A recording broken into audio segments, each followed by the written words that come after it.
I'm Taimur Nabili with a look at the stories making the headlines on Al Jazeera. Police are investigating what might have triggered a 20-year-old to go on a shooting rampage at an elementary school in the U.S. A day after Adam Lanza stormed the Sandy Hook school in Connecticut, the names of the 27 victims have been released. So have some facts about the killing. It's said that Lanza opened fire on 2 classrooms after having killed his mother in their family home. President Barack Obama is to travel to the town to meet the relatives of the victims on Sunday evening. People across Japan have been voting in the general election that looks set to return the political old guard to power.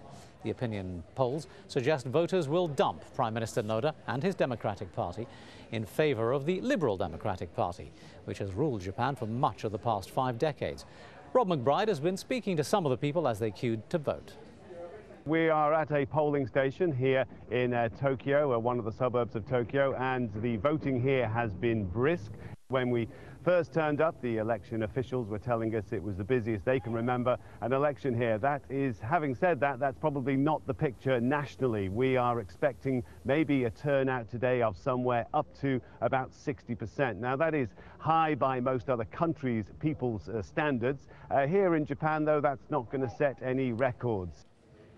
The governing party in Egypt says the people have narrowly backed the draft constitution after the first round of the referendum. All the votes from that round have been counted. The polls had to be extended for 3 hours to cope with long queues. This part of the referendum was held in Cairo, Alexandria and 8 other provinces. The rest of the country will vote in a second round to be held on Saturday. South Africa's President Jacob Zuma is standing for re-election at the head of the African National Congress. The ANC has dominated politics in South Africa for nearly 20 years, but there has been growing resentment about the party leadership. Well, you can find the latest details on all those stories and much more at aljazeera.com.